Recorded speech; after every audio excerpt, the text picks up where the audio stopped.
Catherine stood before the towering windows of Kensington Palace, watching the morning mist roll across the manicured gardens. Her fingers traced the edge of a handwritten note that had arrived just minutes earlier. The coronation was only months away, and already the pressure felt overwhelming. Every fashion magazine, every royal correspondent, every curious citizen wanted to know one thing: what would the future queen wear on the most important day of her husband's reign? The note in her hand was from Sarah Burton, the creative director who had designed her wedding dress more than a decade ago. Sarah understood the weight of royal fashion better than anyone. Each stitch carried meaning, each fabric choice would be analyzed for months, and every detail would become part of history. Catherine knew that this dress would be photographed, criticized, celebrated, and remembered long after she was gone. The responsibility felt heavier than any crown she might one day wear. Walking through the palace corridors, Catherine remembered her early days as a royal. Back then, every outfit choice felt like walking through a minefield. Too casual and, the press called her careless. Too formal and, they said she was trying too hard. Too expensive and, they questioned her values. Too budget-friendly and, they doubted her status. She had learned, sometimes painfully, that royal fashion was never just about looking good. It was about sending messages, honoring traditions, and representing an entire nation. Her private secretary, Emma, knocked gently on the door before entering with a stack of newspapers. The headlines were already starting, even though the coronation was still months away. Future Queen's Fashion Dilemma, read one. Catherine's Coronation Conundrum, proclaimed another.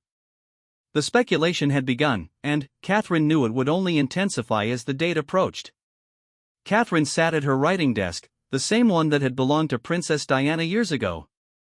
She often felt Diana's presence in moments like these, wondering what advice her late mother-in-law might have given. Diana had understood the power of fashion to communicate without words. She had used her clothing choices to support causes, challenge expectations, and connect with people in ways that formal speeches never could. Catherine wanted to honor that legacy while forging her own path. The phone rang, interrupting her thoughts. It was her mother, Carol Middleton, calling from Bucklebury. "How are you holding up, darling?" Carol asked, her voice warm with concern. Catherine could hear the worry beneath her mother's cheerful tone. Carol had watched her daughter navigate the complexities of royal life for over a decade, celebrating the triumphs and worrying through the challenges. "I'm fine, Mum," Catherine replied, though she knew her mother could probably hear the uncertainty in her voice. "It's just, this feels bigger than anything before. The wedding dress was important, but this is different. This is about William becoming king, and me becoming." She paused, still struggling with the weight of the title she would soon carry. Carol understood without Catherine needing to explain. "You know, dear, your father and I have always been amazed by how you've handled everything. From that first day we met William, we knew your life would change dramatically. But you've never lost yourself in all of this. That's what people love about you." After ending the call, Catherine walked to her private study, where sketches and fabric samples were already beginning to accumulate. Sarah Burton had sent preliminary designs, each more stunning than the last. There were classical silhouettes inspired by royal traditions, modern interpretations that would appeal to younger generations, and bold designs that would make headlines around the world.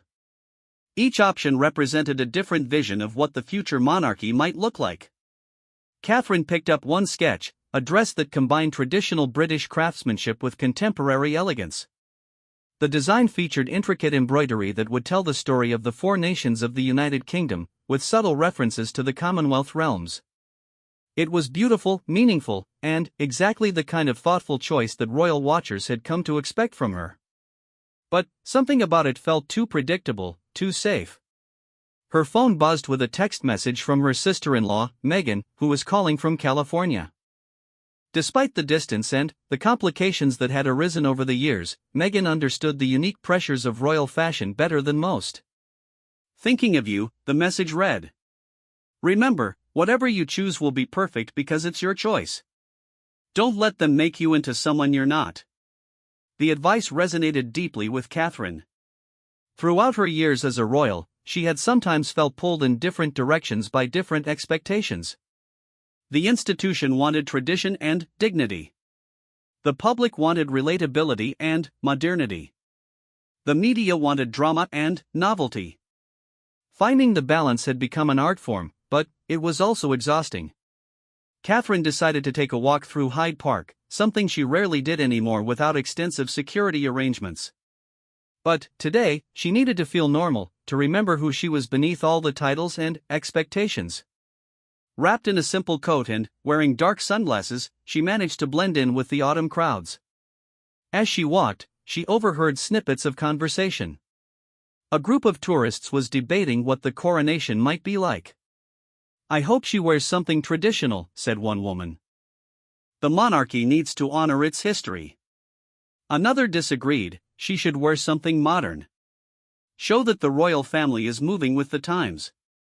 A third voice chimed in, "Whatever she wears, it needs to be British. Support our designers and craftspeople." Each opinion was valid, Catherine realized, but they were also contradictory. How could one dress satisfy everyone? How could she honor the past while embracing the future?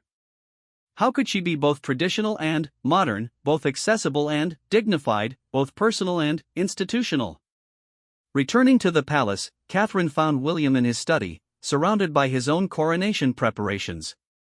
The weight of becoming king was evident in the tension around his eyes, the careful way he reviewed each document, the late nights spent preparing for a role he had known would be his since birth but had never felt ready for.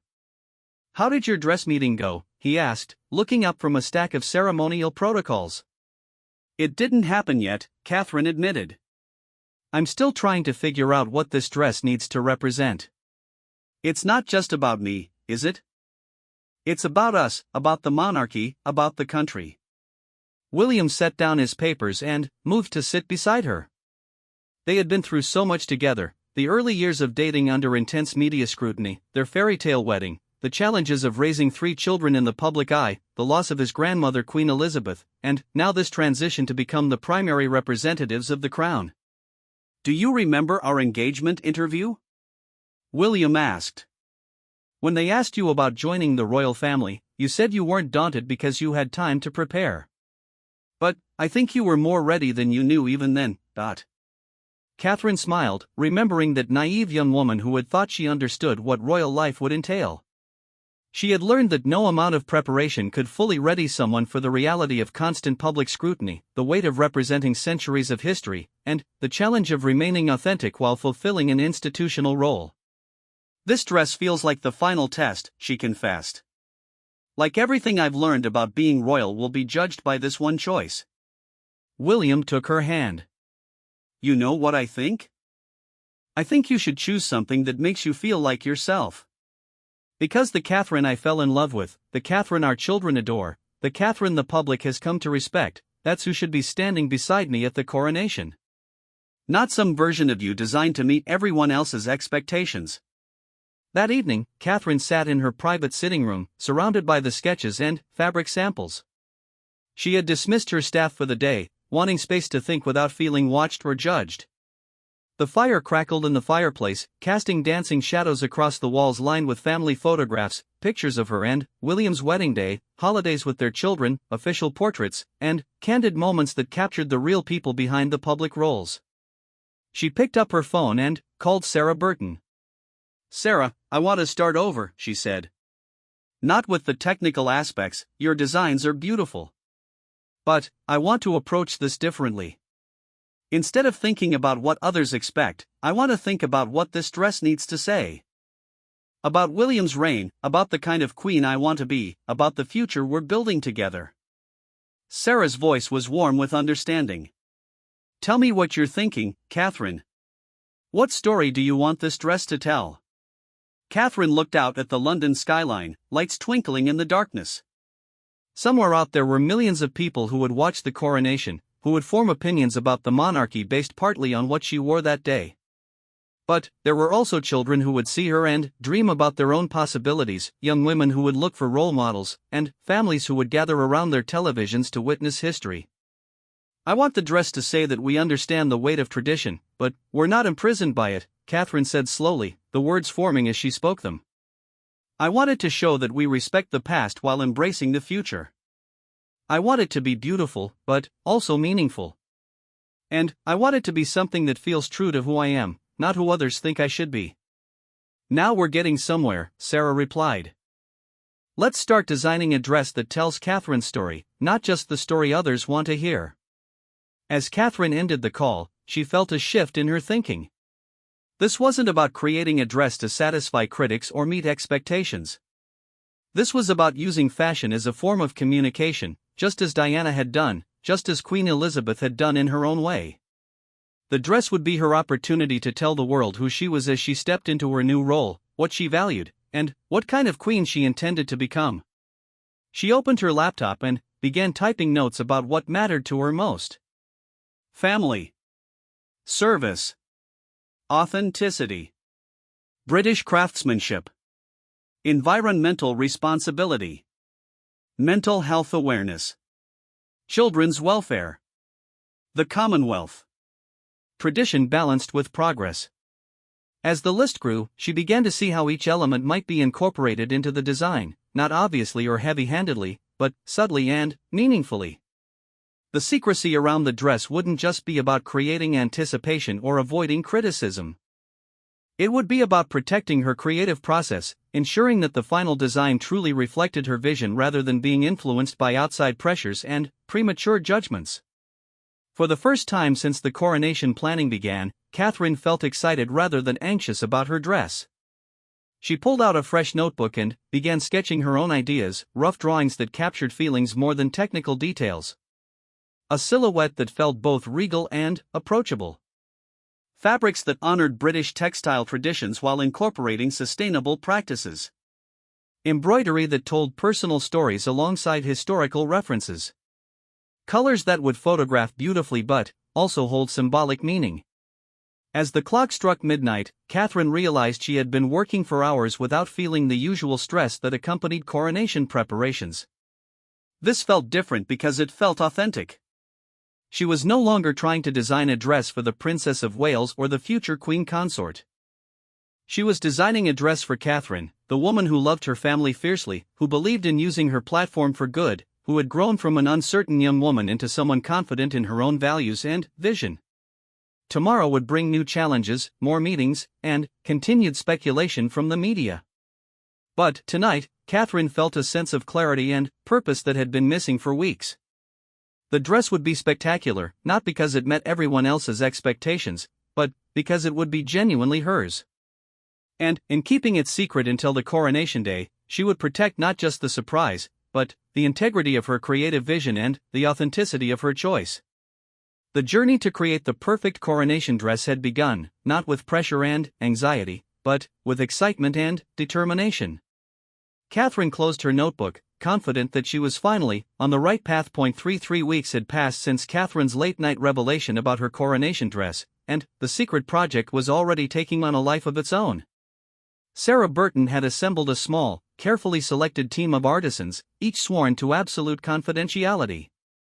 They worked in a private studio in London, far from the usual fashion district where paparazzi might lurk and rival designers might attempt to gather intelligence.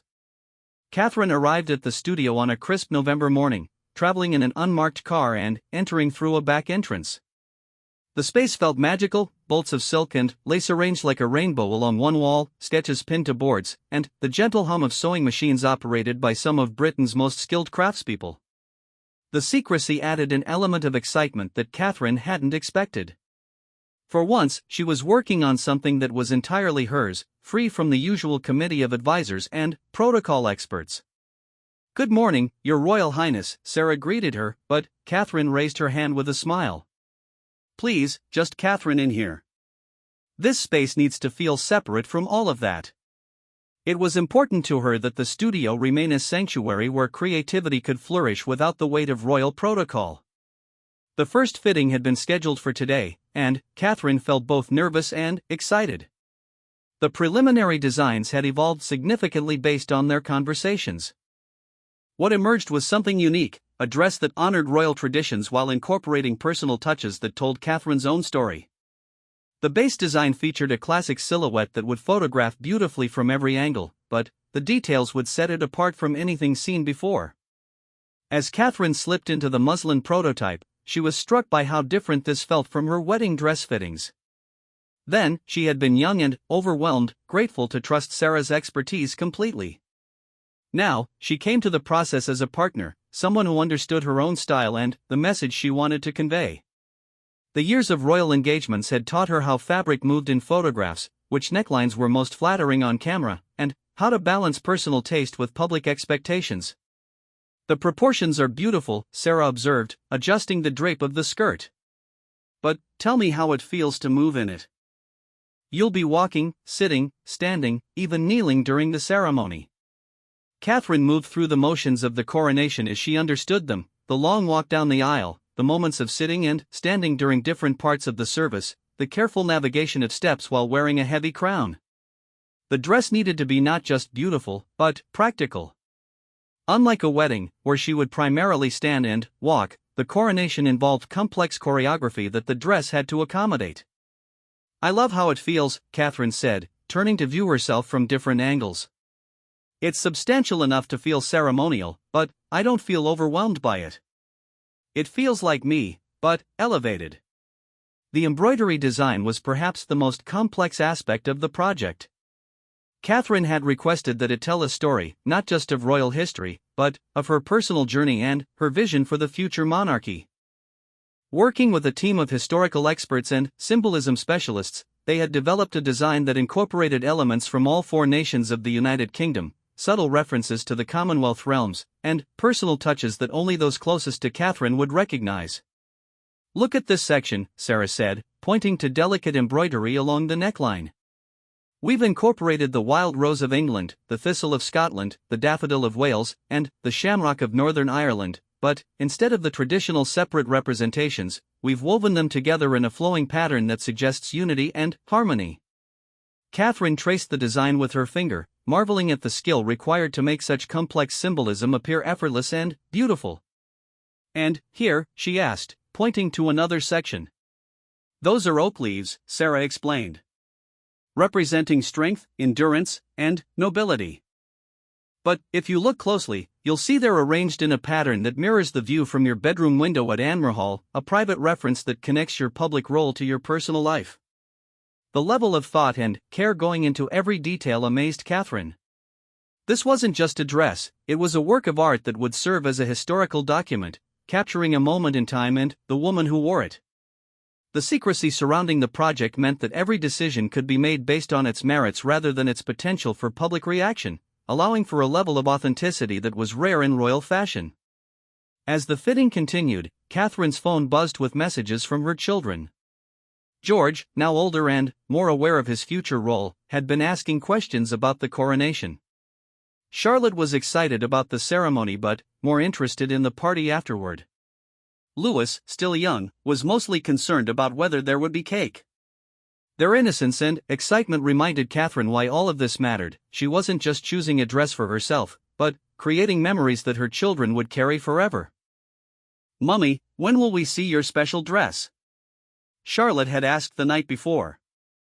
Catherine had smiled and told her it would be a surprise, but the question made her realize how the secrecy was affecting her family too.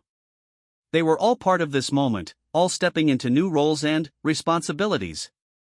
After the fitting, Catherine met with her private secretary to review the logistics of keeping the dress secret until Coronation Day. The level of security required was extraordinary. The studio had been equipped with special locks, the team had signed unprecedented non-disclosure agreements, and even the fabric suppliers had been kept in the dark about the dress's ultimate purpose. "The interest from the media is intensifying," Emma warned. "We've had photographers trying to get into the building, journalists asking questions about your recent meetings, and fashion insiders attempting to gather information about fabric orders. The speculation in the press is becoming quite elaborate." Catherine had read some of the articles and was amused by how far off most of the guesses were. Fashion magazines were publishing elaborate theories about possible designers, fabric choices, and stylistic directions. Some had correctly identified Sarah Burton as a likely choice, given their previous collaboration, but the actual design details remained safely secret. "What's our strategy if someone gets close to the truth?" Catherine asked. We have several contingency plans, Emma replied. But, honestly, the design you and Sarah have created is so unexpected that even if someone correctly guessed certain elements, they couldn't piece together the full picture. The unexpected nature of the dress was something Catherine took pride in. She had deliberately avoided the most obvious choices, opting for something that would surprise people while still feeling appropriate for the occasion. The color alone would be a revelation, not the expected white or traditional royal blue, but something more nuanced that had never been worn for a royal coronation before. That afternoon, Catherine visited the workshops where different elements of the dress were being created. In one room, embroiderers worked on intricate panels, their skilled hands creating patterns that would take weeks to complete. In another, a master seamstress was perfecting the internal structure that would ensure the dress hung perfectly while allowing for comfortable movement. "Your Royal Highness," said Mary, one of the senior embroiderers, "I've been doing this work for 30 years, and I've never been more excited about a project. The design is so thoughtful, so meaningful. It's an honor to contribute to something that will be part of history." Catherine was moved by the dedication of the craftspeople working on her dress. Each brought decades of experience and genuine passion to their work. They understood that they were creating something that would be photographed, analyzed, and remembered long after they were gone. The pressure could have been overwhelming, but instead it seemed to inspire them to their finest work. As she watched Mary work on a particularly complex section of embroidery, Catherine thought about the chain of women who had worn coronation dresses before her.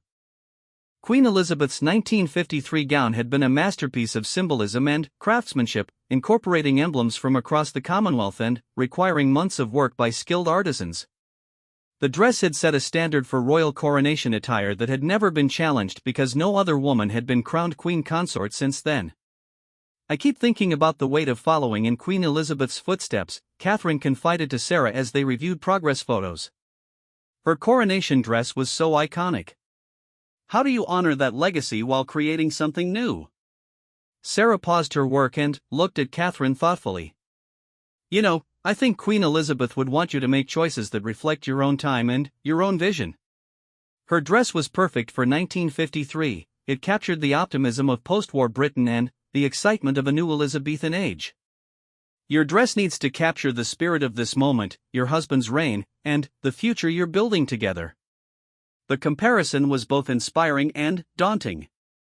Queen Elizabeth's coronation had been a moment of national celebration and renewal after the difficulties of war and post-war austerity. What did Catherine's coronation need to represent?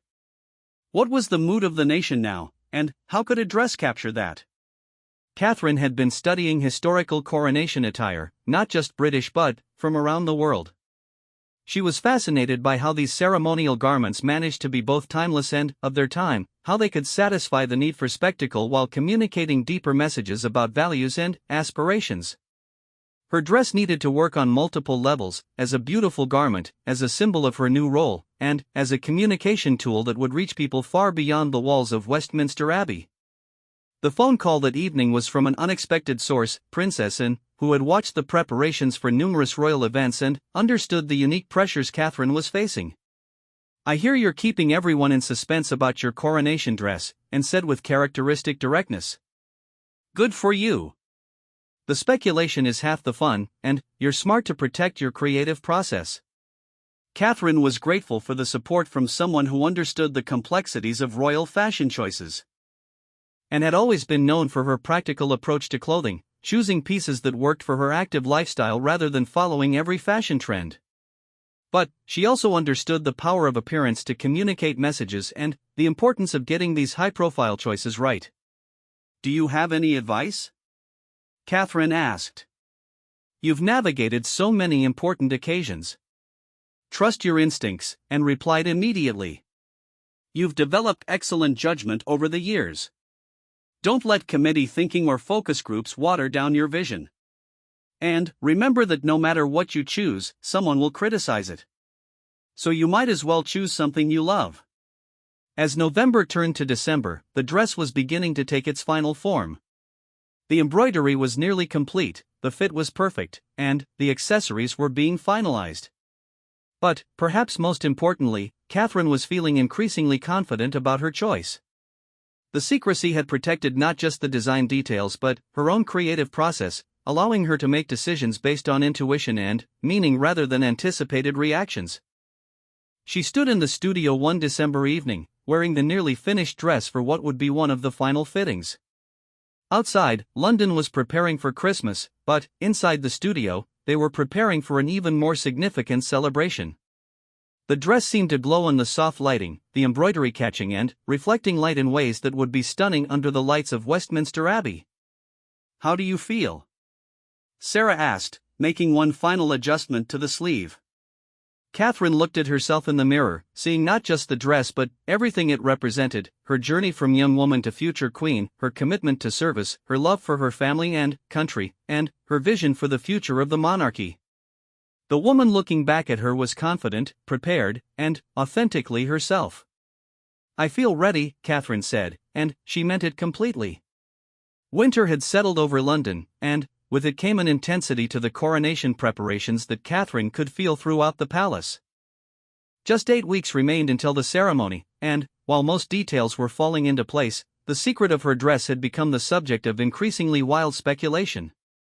Fashion magazines were offering rewards for information, photographers were following anyone connected to major British designers, and betting shops were taking odds on everything from the color to the neckline style.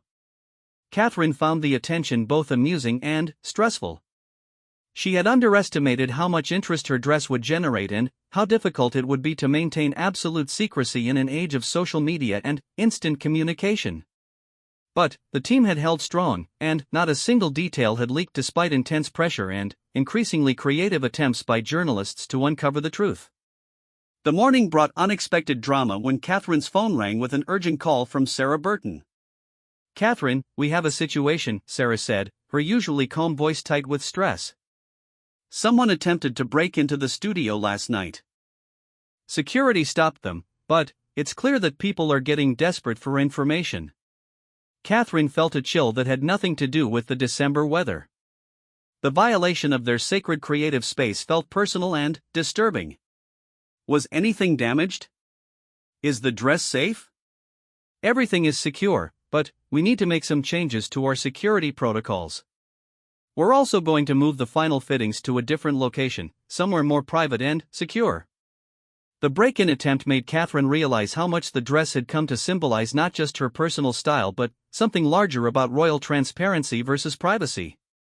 The public felt they had a right to know about this historically significant garment, but Catherine believed she had a right to control her own narrative and creative process. The tension between these perspectives was becoming increasingly challenging to navigate. Later that morning, Catherine met with her senior advisors to discuss the security situation and its broader implications. The room was filled with people she trusted: her private secretary Emma, the palace communications team, security officials, and several senior courtiers who had decades of experience managing royal events. "Perhaps we should consider releasing some information about the dress," suggested one advisor. "A few carefully chosen details might satisfy public curiosity while still maintaining the overall surprise." Catherine shook her head firmly. "No. We've come this far by maintaining complete secrecy. If we start releasing details now, it will just fuel more speculation and potentially compromise the final impact. The dress will speak for itself on Coronation Day." Emma supported Catherine's position. "The Princess of Wales has been consistent from the beginning about wanting to control this narrative completely. I think we should respect that vision, especially since we're so close to the finish line." The meeting concluded with enhanced security measures and a reaffirmation of the complete secrecy policy. As the advisors filed out, Catherine remained behind with Emma to discuss some of the more personal challenges she was facing as the coronation approached. "How are you handling all the pressure?" Emma asked. "I know this is about more than just a dress." Catherine appreciated Emma's perceptiveness. The dress had indeed become a symbol of all her anxieties about the coronation and her new role. Every fitting, every decision about the design, carried the weight of representing not just herself but the future of the monarchy. "Sometimes I wake up in the middle of the night wondering if I'm making the right choices," Catherine admitted. "What if the dress is too modern? Too traditional? What if it doesn't photograph well?" What if people hate it? There's so much pressure to get it exactly right. You know, Emma said thoughtfully, Queen Elizabeth once told me that the secret to royal fashion was to choose pieces that made you feel confident and authentic, because that confidence would come across in photographs and public appearances. She said that when you feel good in what you're wearing, it shows. The conversation reminded Catherine why she had insisted on such complete creative control over the dress design. She needed to feel that the final choice was authentically hers, not the result of committee decisions or focus group testing. The secrecy had protected that authenticity, but it had also created enormous pressure to get everything right on the first try. That afternoon, Catherine made a private visit to Westminster Abbey to see the coronation preparations firsthand. Walking through the space where the ceremony would take place, she tried to imagine how her dress would look in this setting, how it would photograph from different angles, how it would move as she walked down the long aisle. The Abbey was a construction site, with workers installing special lighting, adjusting seating arrangements, and preparing the space for the thousands of guests who would witness the ceremony. Standing at the altar where she would soon pledge her commitment to supporting William and serving the nation, Catherine felt the full weight of the moment approaching. "Your Royal Highness," said the Abbey's dean, who had been overseeing the preparations, "is there anything about the ceremony space that you'd like to discuss? We want to ensure everything is perfect for the day." Catherine looked around the magnificent Gothic space, considering how her dress would complement the ancient architecture and sacred atmosphere.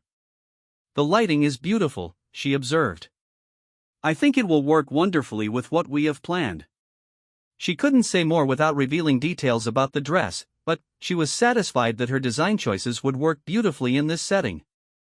The colors would complement the stone and stained glass, the silhouette would photograph dramatically against the altar backdrop, and the symbolic elements would feel appropriate in this most sacred of British spaces. Returning to Kensington Palace, Catherine found her children playing in the sitting room, seemingly unaffected by all the coronation preparations swirling around them. George looked up from his homework as she entered. "Mummy, everyone at school keeps asking me about your dress," he said. "What should I tell them?" Catherine sat down beside her eldest son, struck by how this moment of secrecy was affecting her entire family. "What do you want to tell them?" George thought for a moment. "I want to tell them that my mummy always looks beautiful, and her dress will be the most beautiful dress ever, and they'll just have to wait and see like everyone else." His simple loyalty brought tears to Catherine's eyes. Her children had been remarkably patient with all the secrecy and preparations, understanding that this was important to her even if they didn't fully grasp all the implications. "I think that's perfect, George. Thank you for keeping our secret." Charlotte, overhearing the conversation, chimed in, "I can't wait to see it, Mummy." "Will it be sparkly?" "You'll have to wait and see," Catherine replied with a smile. "But I think you'll like it." That evening, William found Catherine in her study, reviewing final details for various coronation elements. The dress was just one piece of an incredibly complex event that would involve thousands of people and be watched by millions around the world. "How are the dress preparations going?" he asked, settling into the chair beside her desk. "They're going well," Catherine replied, then paused. "Actually, they're going better than well. I think we've created something really special. Something that feels right for this moment and for us." William studied her face, noting the quiet confidence that had replaced the anxiety she'd shown in earlier weeks. "You seem different lately. More settled about everything." "I think I am," Catherine admitted. "The secrecy has been stressful, but it's also been liberating. For once, I've been able to make choices based purely on what feels right to me, without worrying about immediate reactions or criticism. It's reminded me of who I am beneath all the royal protocols." They talked late into the evening about their hopes and concerns for the coronation and the reign that would follow. The dress had become symbolic of Catherine's approach to her new role, thoughtful, authentic, and grounded in her own values while respecting the traditions and expectations of the institution she was joining at its highest level. The next morning brought news that would test the secrecy protocol in an unexpected way. A major fashion magazine claimed to have obtained leaked information about the dress and was threatening to publish details unless they were given an exclusive interview with Catherine. Emma called an emergency meeting to address the situation. They claim to have photographs of fabric samples and design sketches, she reported. We don't know if it's genuine or if they're bluffing, but they're demanding a response within 24 hours. Catherine felt a surge of anger at the attempt to extort her cooperation, but also concern about what might have been compromised. What do our security consultants think? Is there any chance they actually have legitimate information? It's possible, admitted the security chief. Despite our precautions, any project involving this many people has potential vulnerability points.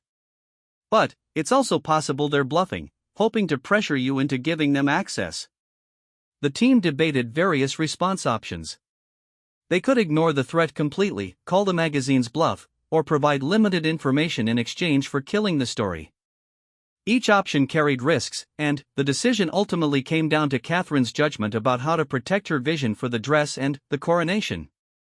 We don't negotiate with extortionists, Catherine said firmly. If they have legitimate information, they can publish it and we'll deal with the consequences. But I won't be bullied into compromising my choices or giving special access based on threats.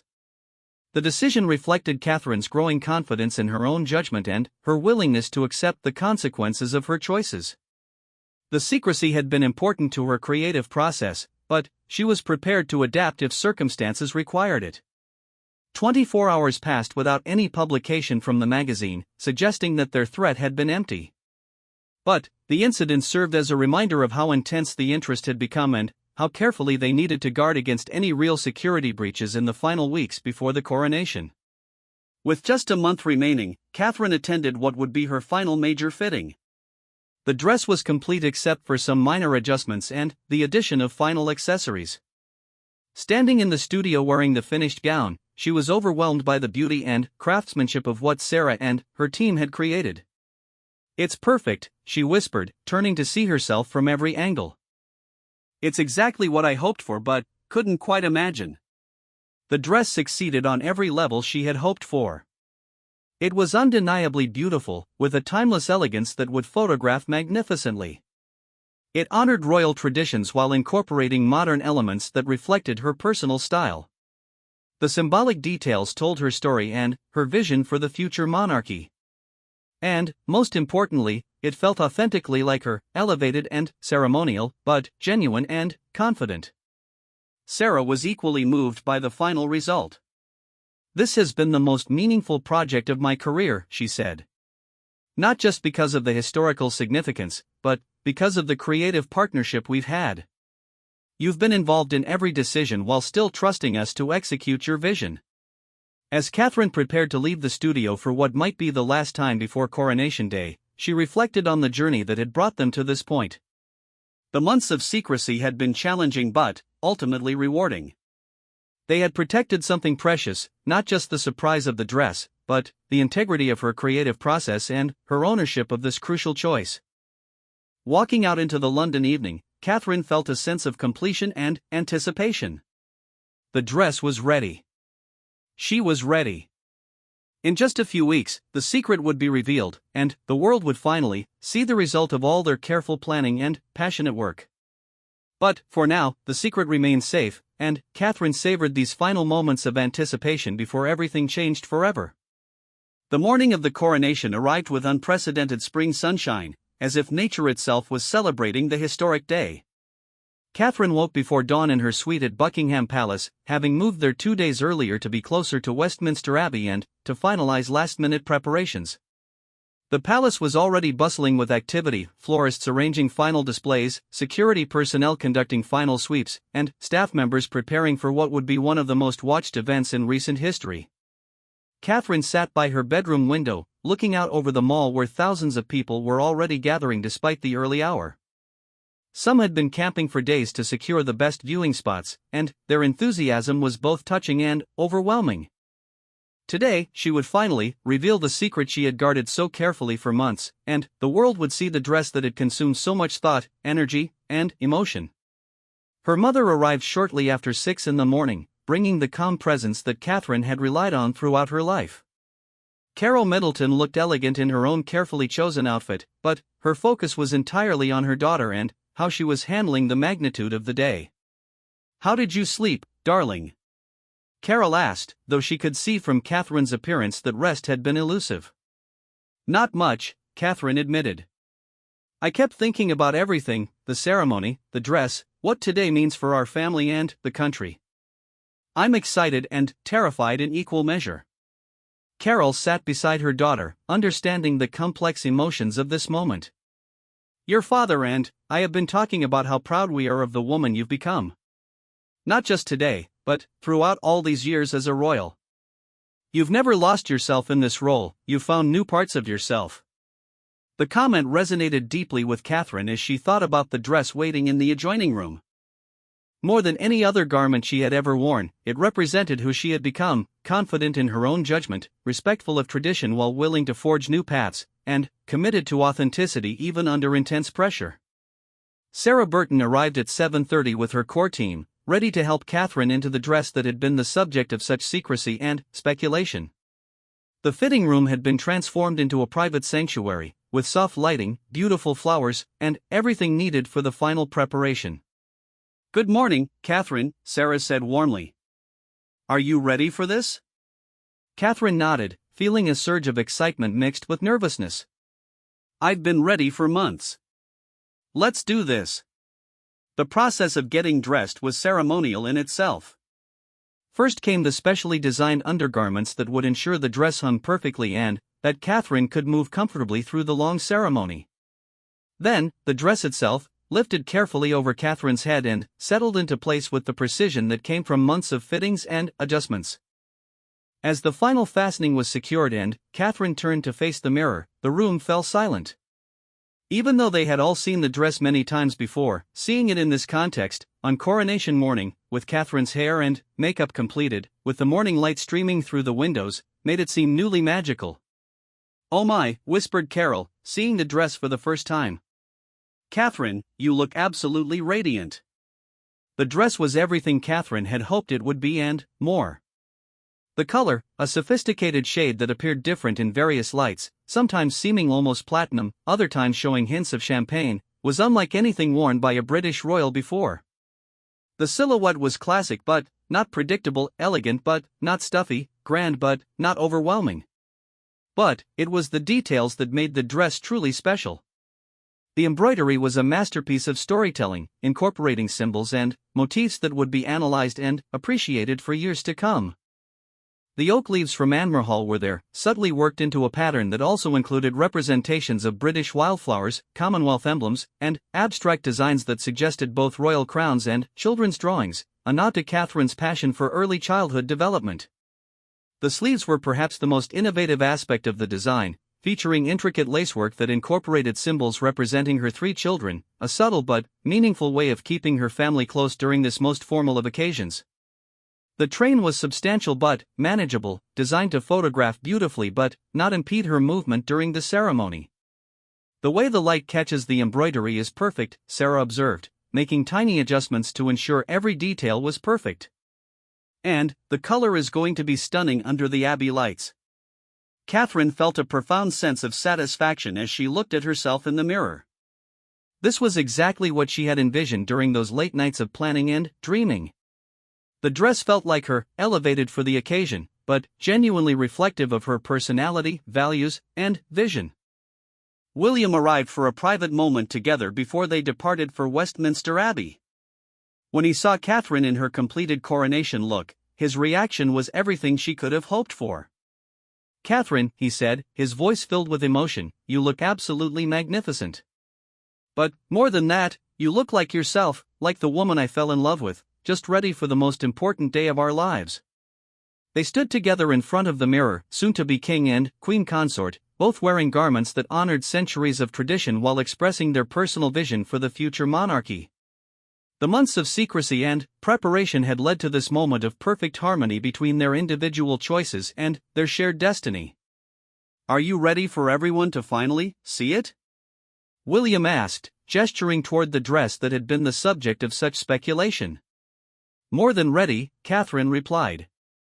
I'm proud of what we've created, and I'm excited for people to understand what it represents. The journey to Westminster Abbey was made in the Diamond Jubilee State Coach, giving the thousands of spectators lining the route their first glimpse of Catherine's coronation dress. The reaction was immediate and audible, gasps of surprise and admiration as people took in the unexpected color and elegant silhouette. The secrecy had been so complete that even the most educated fashion watchers were seeing something entirely different from what they had predicted. Catherine waved to the crowds through the coach windows, feeling a connection with the people who had gathered to share this historic moment. The dress moved beautifully as she turned from side to side, the embroidery catching the light and the color appearing to shift subtly with each change of perspective. "Listen to that," William said, referring to the cheers and applause from the crowds. "They love it." "I hope so," Catherine replied, though she was already feeling confident about the public reaction. The enthusiasm of the crowds was genuine and infectious, and she could see people taking photographs and videos that would soon spread around the world. Arriving at Westminster Abbey, Catherine was greeted by a carefully orchestrated moment of revelation. As she stepped from the coach and into the bright morning sunlight, the dress was revealed in its full glory for the first time to the gathered dignitaries, media representatives, and guests who would witness the ceremony.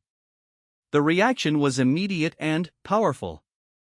There were audible gasps from the crowd, furious clicking from the photographers' cameras, and what seemed like a collective intake of breath as people processed what they were seeing. This was clearly not what anyone had expected, and the surprise was adding to the impact of the moment. Catherine walked up the Abbey steps with confident grace, the train of her dress flowing behind her in precisely the way it had been designed to do. Every step was captured by dozens of cameras, and she knew that these images would be analyzed and admired for generations to come. Inside the Abbey, the dress's impact was even more dramatic. Under the special lighting that had been installed for the ceremony, the embroidery seemed to come alive, telling its story of British heritage, royal tradition, and Catherine's personal journey. The color worked beautifully against the ancient stone and stained glass, creating a sense of harmony between past and present. As Catherine took her place for the ceremony, she felt a profound sense of completion. The months of secrecy, the careful planning, the attention to every detail had led to this moment of perfect realization. The dress was exactly what she had hoped it would be, and its impact was everything she had dreamed of. The ceremony itself unfolded with the precision and pageantry that centuries of royal tradition demanded. But, throughout the formal proceedings, Catherine was aware of how her dress was contributing to the moment, how it photographed during different parts of the service, how it moved when she knelt or stood, how it complemented William's own ceremonial attire. During the most solemn moments of the ceremony, when William was actually crowned and Catherine received her own symbols of royal duty, the dress seemed to provide a sense of strength and confidence. It reminded her of the journey that had brought her to this moment and her commitment to serving with authenticity and grace. The moment that captured the world's attention came during the recession, when Catherine walked back down the Abbey aisle as the newly crowned queen consort. The dress's train spread behind her in a perfect cascade, the embroidery visible to television cameras and creating a stunning visual that would become one of the defining images of the coronation. As they emerged from the Abbey into the afternoon sunshine, Catherine and William were greeted by renewed cheers from the crowds. The secret was finally out, and the reaction was overwhelmingly positive. Fashion commentators were already calling it a triumph, praising both its beauty and its meaningful symbolism. "You did it," William said quietly as they waved to the crowds. "The dress is perfect." Catherine smiled, feeling a sense of profound satisfaction. The months of secrecy had been worth it. By protecting her creative process and refusing to be influenced by speculation or pressure, she had created something that truly reflected her vision and values. The celebration continued throughout the day, with a formal lunch, appearances on the Buckingham Palace balcony, and a series of photographs that would preserve this historic moment forever. In every image, Catherine's dress told its story, of tradition honored, of innovation embraced, and of a woman confident in her own judgment and ready for the responsibilities ahead. As evening fell and the public celebrations wound down, Catherine finally had a moment to reflect on the day and the achievement of keeping her secret until the perfect moment of revelation. She had proven that it was possible to maintain privacy and creative control even under intense public pressure, and she had created something beautiful and meaningful in the process. "No regrets?" Sarah asked as they carefully removed the dress at the end of the long day. "None at all," Catherine replied without hesitation. "This was exactly what I wanted it to be." The secrecy, the surprise, the impact, everything worked perfectly. As the dress was carefully packed away to be preserved as a historic artifact, Catherine felt a sense of closure and achievement. She had navigated one of the most challenging aspects of royal life, the balance between public expectation and personal authenticity, with grace and confidence. The secret was finally revealed, and it had been worth keeping. The dress would be remembered not just for its beauty, but for the way it represented a new generation of royal fashion, thoughtful, meaningful, and genuinely reflective of the woman who wore it. Catherine had used fashion as a form of communication, just as she had hoped, telling the world who she was and what she stood for on the most important day of her royal life.